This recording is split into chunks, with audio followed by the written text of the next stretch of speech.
কোরবানি এমন একটা আমল, আমার আল্লাহর নৈকট্য হাসিল করার জন্য কোরবানি করতে হবে।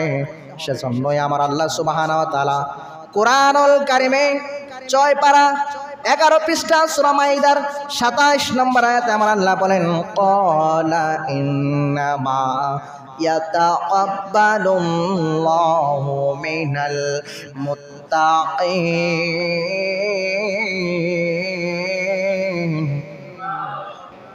ইন্নামা ইয়াতাকাব্বালুল্লাহু মিনাল মুত্তাকিন।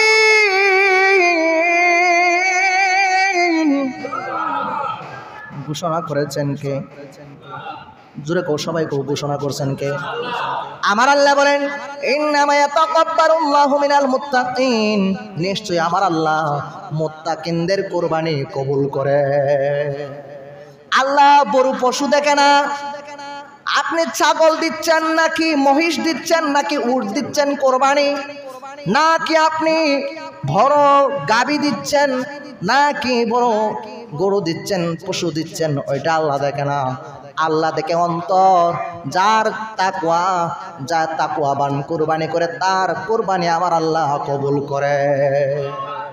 মানুষকে দেখানোর জন্য কোরবানি করলে হবে না, একমাত্র আল্লাহ সন্তুষ্টির জন্য কোরবানি করতে হবে। কার জন্য? জোরে কও না বাবা, কার জন্য? আর একটু জোরে, কার জন্য?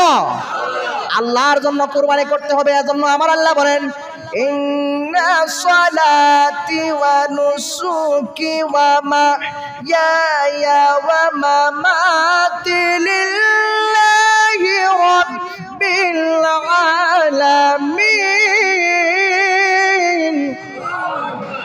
ঘোষণা করেছেন কে? জোরে বলুন কে? আমার আল্লাহ বলেন, উল ইন্না সলাতি ওয়া নুসুকি, তোমাদের নামাজ, আমরা যে নামাজ পড়ি মানুষকে দেখানোর জন্য, লোক দেখানো, রিয়া দেখানো নামাজ আমার আল্লাহর দরবারে কবুল হয় না। তাদের জন্যই বলেছেন ফাওয়াইলুল লিল মুসাল্লিন, ওই রকম নামাজের জন্য দুর্ভোগ, যারা নামাজ পড়েও জাহান্নামে যাইব, যারা মানুষকে দেখানোর জন্য নামাজ পড়ে। এজন্য আল্লাহ এই আয়াতের মধ্যে বলেন, সূরা আনআমের 162 নম্বর আয়াত আমার আল্লাহ বলেন, উল ইন্না সলাতি ওয়া নুসুকি ওয়া মাহইয়ায়া ওয়া মামাতি লিল্লাহি রাব্বিল আলামিন। আমার আল্লাহ বলেন, নামাজ ও বন্ধু আপনি জ্বালায়া দিন। ইয়া রাসূলুল্লাহ, নবী গো, আমার নবী, ও দয়ার নবী, ইয়া রাসূলুল্লাহ, নবী গো, আপনি জ্বালায়া দিন। আমার নামাজ একমাত্র কার জন্য? আওয়াজ দিতে হবে, কার জন্য? আল্লাহর জন্য। আমার নামাজ আল্লাহর জন্য। আমার নামাজ, আমার রুকু, আমার সিজদা, আমার তাসবিহ, আমার তাহলিল, আমার আমল, আমার কুরবানি একমাত্র আল্লাহর জন্য। ওয়াজহি লিল্লাহ, আল্লাহর জন্য। যে আমল আল্লাহর জন্য, ওই ইবাদতের মতো মজা আর কোনো ইবাদতে পাওয়া যায় না। জোরে কন্যা সুবহানাল্লাহ। অনেক মানুষ নামাজ পড়ে মজা পায় না, অনেক মানুষ সারা জীবন নামাজ পড়ে মজা পায় না কোনো রকম পড়ে, কিন্তু অনেক মানুষ নামাজ পড়ে এমন মজা লাগে গো, নামাজ পড়ে এমন মজা লাগে, বোঝা যায় সে জান্নাতের স্বাদ পাইতেছে।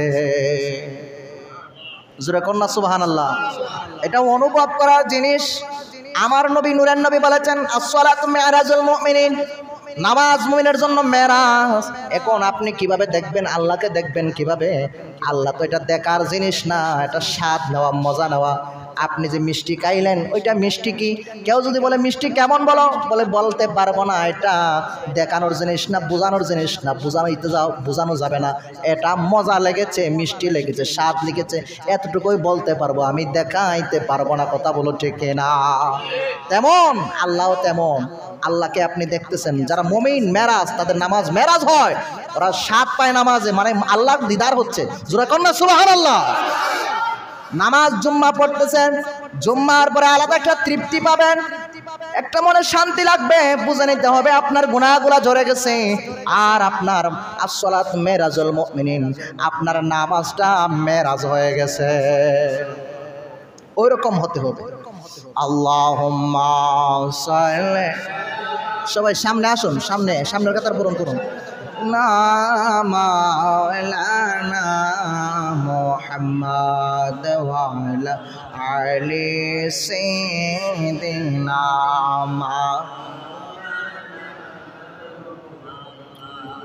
আরে নবীর উম্মতের দল।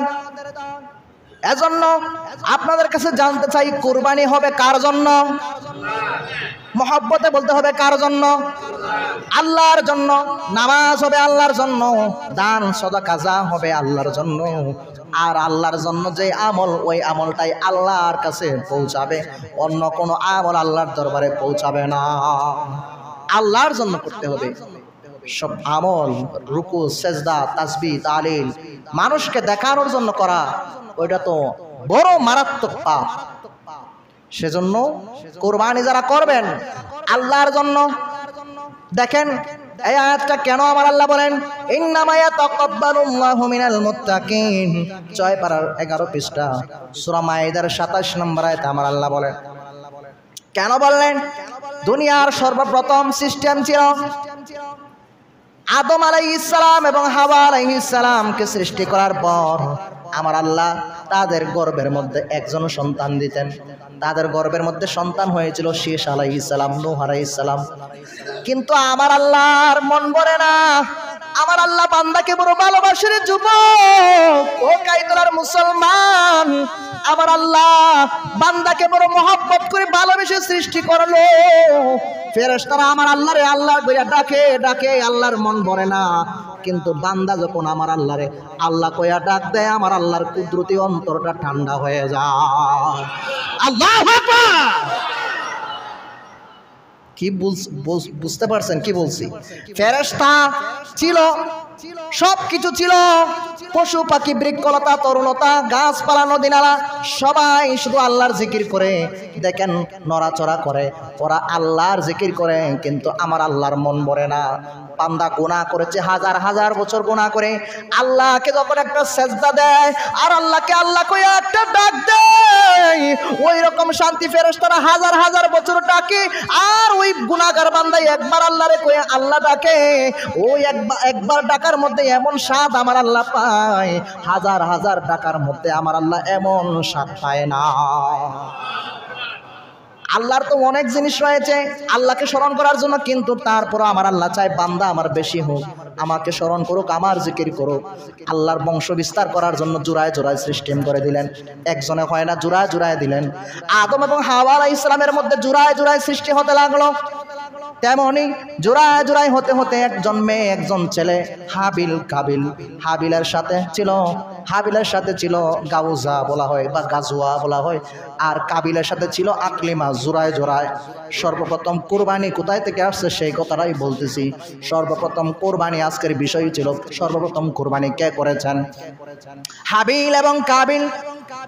ওদের সিস্টেম ছিল আদম আলাইহিস সালাম আমাদের আদি পিতা আল্লাহর পক্ষ থেকে সিস্টেম করে দিয়েছেন যে যার একসাথে হবে, জমজ হবে, জোড়ায় জোড়ায় হবে, তারা হবে বোন, ভাই বোন হিসাবে গণ্য হবে। তাদের বিবাহ দেওয়া যাবে না। তাদের বিবাহ দিতে হবে প্রথম জোড়ার ছেলে দ্বিতীয় জোড়ার মেয়ে, দ্বিতীয় জোড়ার ছেলে প্রথম জোড়ার মেয়ে, এরকম বিবাহ দিতে হবে। জোড়া কোন সুবহানাল্লাহ। আমার আল্লাহ সিস্টেম করে দিলেন। আদম আলাইহিস সালাম জানায়া দিলেন হাবিলকে, ও হাবিল তোমার বিবাহ হবে আকলিমার সাথে। আর কাবিলকে বলে দিলেন তোমার বিবাহ হবে গাজুয়ার সাথে। তখন আকলিমা উনি ছিলেন সুন্দরী, সুন্দরের পাগল মানুষ। দুনিয়ার জমিনে সুন্দরের একটু পাগল হয়, এটা স্বাভাবিক। আমার আল্লাহও সুন্দরকে মহব্বত করেন, কিন্তু আমার আল্লাহর কাছে সবাই সুন্দর। জোরে কোন সুবহানাল্লাহ। আমার আল্লাহর কাছে চেহারা সুন্দর না, যার মন সুন্দর, যার অন্তর সুন্দর, যে তাকওয়াবান, আমার আল্লাহর কাছে ওই ব্যক্তিটাই সবচাইতে শ্রেষ্ঠ। কাবিল ছিল দুষ্ট প্রকৃতির লোক, একটু খারাপ টাইপের। আমাদের সন্তানগুলা খারাপ আছে না নাই? জোরে কয় না, আছে না নাই?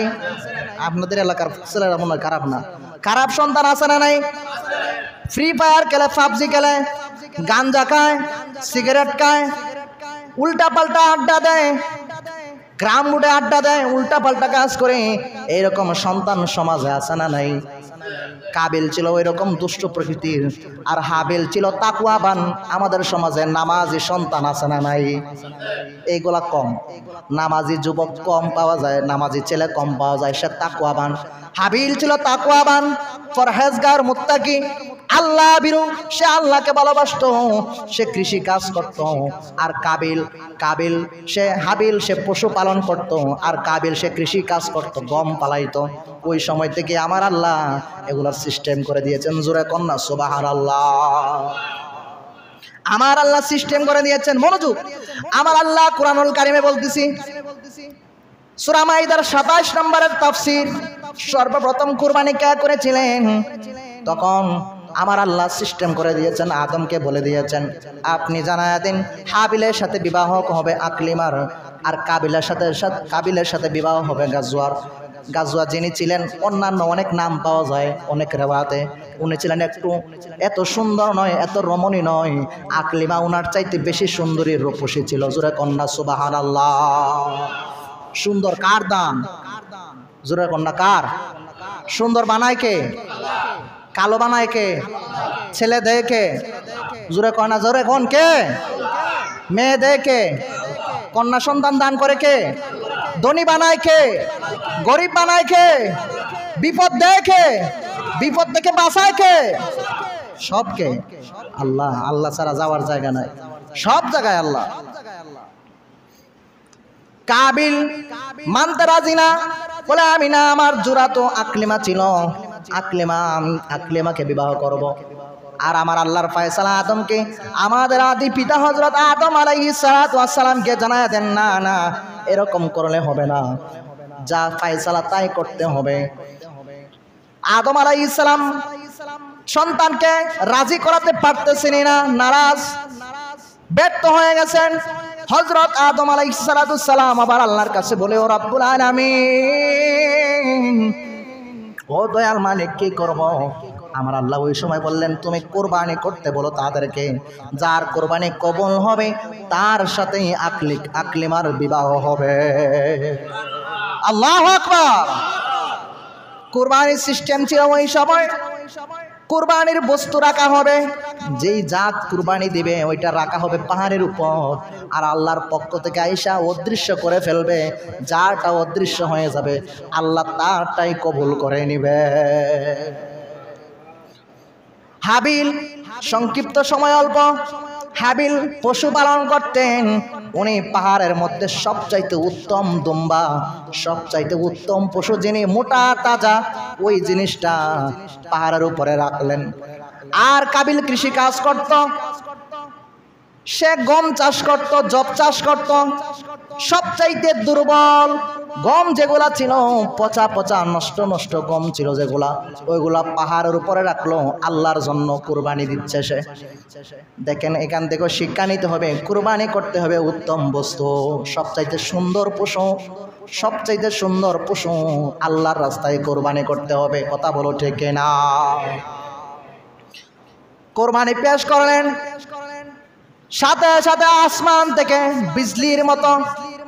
বিজলির মতো যেন আইসা হযরতে হাবিলের কুরবানি, যে বস্তুটা দুম্বা কুরবানি দিয়েছেন, ওইটা অদৃশ্য হয়ে গেল।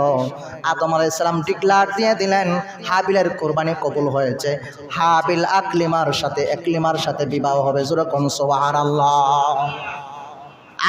কাবিল মানতে রাজি না, সে আবার জোর জবরদস্তি করতেছে, আমি মানি না। ঝগড়া, এক পর্যায়ে ঝগড়া সৃষ্টি হয়ে গেল।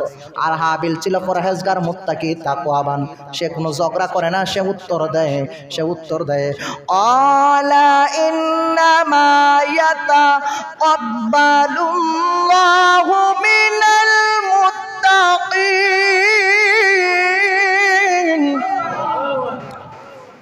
হাবিল উত্তর দেয়, ও ভাই, তোমার কুরবানি কেন কবুল হয় নাই? তুমি পচা পচা জিনিস দিয়েছো, নষ্ট জিনিস দিয়েছো। আর তুমি মনে রাখো, মুত্তাকিন যারা তাকওয়াবান তাদের কুরবানি আমার আল্লাহ কবুল করে। মানেই না, মানতে রাজি না কাবিল। এক পর্যায়ে হত্যা করে ফেলল তার ভাইকে। আমাদের সমাজেও যারা হত্যা করে ঝগড়া ফাসাদ হয় তাদেরকে যে গুনাহ হবে ওই গুনার পার্সেন্টেজ কাবিলের আমলনামায় যোগ হবে। আমরা দুনিয়ায় থাকবো, চলবো, যদি নেক কাজ করে যাই, ভালো কাজ করে যাই, সন্তান যদি নেককার বানায়া যায়, আমি কবরে চলে যাব। হাসরের ময়দানে অনেক মানুষ দেখা যাবে তার আমল এত বেশি ছিল না, দেখা যায় তার আমল নামা বিশাল। আবার অনেক মানুষ দেখা যাবে তার আমল নামা বেশি ছিল কিন্তু জিরো হয়ে গেছে, কারণ ভালো কাজ করে যেতে পারে নাই, সন্তান নেককার যেতে পারে নাই, তার সাথে গুনাহ অ্যাড হতে হতে সন্তানের গুনাহ, নাতির গুনাহ, তার আত্মীয় স্বজনের গুনাহ অ্যাড হতে হতে নেকি জিরো হয়ে গেছে। সেজন্য সন্তান নেককার বানাতে হবে, নামাজওয়ালা বানাতে হবে। একটা সন্তান, আপনি যেই বানান, আপনি ইঞ্জিনিয়ার বানাতে পারেন, ডাক্তার বানাতে পারেন, আপনার সন্তানকে বিসিএস ক্যাডার বানাতে পারেন, অ্যাডভোকেট বানাতে পারেন, ব্যারিস্টার বানাতে পারেন, আপনার সন্তানকে প্রবাসে পাঠাইতে পারেন, France, Italy, Canada, Jordan, London, America, যে কোনো জায়গায় পাঠান, কিন্তু আগে নামাজ শিক্ষা দিতে হবে, আগে শিক্ষা দিতে হবে কোরআন। কথা বলুন ঠিক না? কোরআন যে সন্তান শিখবে ওই সন্তান মা বাবাকে কষ্ট দিতে পারে না, ওই সন্তান মা বাবার জন্য না দোয়া করে থাকতে পারে না, সব সময় দোয়া করবে। কথা বলুন না ঠিক না? যখন এক পর্যায়ে ঝগড়া লাগতে লাগতে কাবিল হাবিলকে হত্যা করে ফেললো। হত্যা করার পরে এখন আফসোস করতেছে, কি করলাম আমি? জীবনের সর্বপ্রথম হত্যা চালু হয় ওই সময় থেকে। হত্যা করার পরে এখন তার লাশ নিয়ে চিন্তায় পড়ে গেল কি করবে। ওই সময় আমার আল্লাহর কুদরতে, আল্লাহর নীলাখেলা বোঝা যায় না, আল্লাহর কুদরতে দুইটা কাক তাদের কাছে পাঠিয়ে দিলেন। একটা কাক আরেকটাকে ঝগড়া করে মেরে ফেললো। তারপরে দেখা যায় আরেকটা কাক চোট দিয়া টুকরায়া মাটির নিচে, বালুর নিচে ফুটে দিল। কাবিল দেখেছি, বুঝতে পারলেন এরকম করতে হবে, হাবিলকে মাটির নিচে ফুটে দিলেন। ওই সময় থেকেই আমার আল্লাহ কাবিলকে ধ্বংস করে দিলেন। কাবিলের প্রতি আল্লাহ খুব নারাজ হয়ে গিয়েছিলেন। আদম আলাইহিস সালামে বললেন, তোমার এই সন্তানটাকে আমি ধ্বংস করে দিলাম। চিৎকার দিয়ে বলুন না আল্লাহু আকবার। ওই সময় কুরবানি করেছিলেন কাবিল, কিন্তু হাবিলের কোরবানি আল্লাহর দরবারে কবুল হয়েছে। এ থেকে বোঝা নিতে হবে যারা মুত্তাকি, নেককার, যাদের অন্তর ভালো, দিল ভালো, তাদের কোরবানি আল্লাহর দরবারে কবুল হবে। কথা বলুন না ঠিক কি না? এজন্য এটা মনে রাখতে হবে, কোরবানির অনেক বিধান রয়েছে। কোরবানি কার উপর ওয়াজিব, কার উপর ওয়াজিব? অনেকে প্রশ্ন করেছেন, জানতে চায়। কোরবানি তাদের উপর ওয়াজিব যারা সচ্ছল, বেশি টাকার মালিক এরকম না, সচ্ছল বুঝেন তো, চলতে পারে, খাইতে পারে, তাদের উপর কোরবানি ওয়াজিব। জোরে কন্যা সুবহানাল্লাহ। তাদের জন্য কোরবানি দেওয়া ওয়াজিব, সে দিতে পারে। আবার নেশাব রয়েছে, মালিকের নেশাব, জাকাতের যে নেশাবটা 7.5 ভরি স্বর্ণ, 52 ভরি রূপা, সমপরিমাণ টাকা যদি থাকে, ওই টাকাটা 1 বছর স্থায়ী হতে হবে না। 1 বছর স্থায়ী হলে তো জাকাত ফরজ হয়। 1 বছর স্থায়ী হতে হবে না। ওই 10 তারিখ, 11 তারিখ, 12 তারিখের ভিতরে যদি সে ওই টাকার মালিক হয়, তার উপর কোরবানি ওয়াজিব। জোরে কন্যা সুবহানাল্লাহ। এখন কুরবানি অনেক মানুষ বাগে দেয়, শরিকা যেটাকে বলে, শরিকা দেয় কি দেয় না? দেয় না। অনেকে প্রশ্ন করে, হুজুর শরিকা দিতে পারবো কিনা? হ্যাঁ, দিতে পারবেন। শরিকা যে দিবেন, দেখবেন সবাই তাকওয়াবান জনে হয়। এখন যদি উল্টাপাল্টা একজন লোক হয়, আপনার একজনের জন্য আপনাদের কোরবানিও বরবাদ হয়ে যাবে। কথা বলুন না ঠিক না? 7 ভাগ 7 শরিকায় অংশগ্রহণ করা যাবে, কোরবানি দেওয়া যাবে। আবার অনেকে প্রশ্ন করেন যে কোরবানির সাথে আকিকা দিতে পারবো কিনা? অনেকে সন্তানরা আকিকা দিতে চায়, আফসোস করে না। আকিকা, কোরবানির সাথে আকিকাও দিতে পারবেন। তবে এটা মনে রাখবেন, সন্তান ছেলে যদি হয়, ছেলের আকিকার নাম দেন, তখন 2 নাম দেওয়া ভালো, উত্তম। যেমন বিধান হচ্ছে, যখন ছেলে সন্তান জন্মগ্রহণ করে তার জন্য 2টা ছাগল দিতে হয়, ঠিক না বাবা? কিন্তু যদি সামর্থ্য না থাকে, একটা দিলেও চলে। আর মেয়ের জন্য একটা। ওই বিধানটা এখানে অ্যাড করা হয়েছে কোরবানির সাথেও।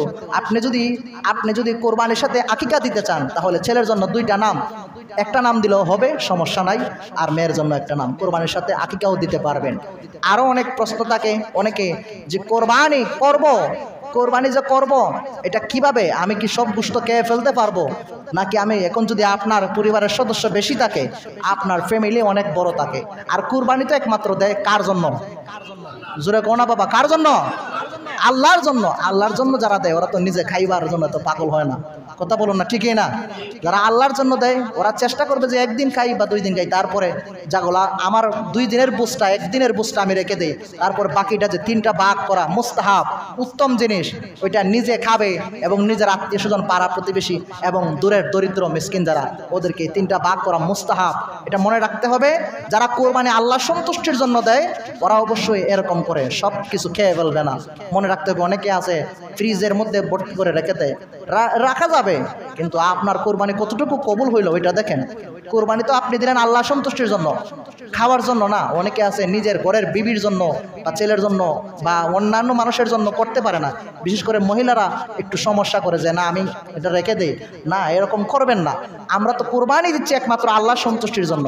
এখন যদি একটু ত্রুটির কারণে একটু ভুলের কারণে যদি আমার কোরবানিটা বাতিল হয়ে যায় তাহলে তো সব কষ্ট বিফলে গেল। সেজন্য মনে রাখতে হবে, যেগুলা বিধান আপনারা জানেন তারপর আমি আবার স্মরণ করে দিলাম। আগামী জুম্মাবারে ইনশাল্লাহ হযরত ইব্রাহিম আলাইহিস সালাম এবং ইসমাইল আলাইহিস সালামের কোরবানি আলোচনা হবে। আল্লাহ যেন আমাদের প্রত্যেককে কবুল করেন, সবাই বলে আমিন, জোরে কন্যা আমিন।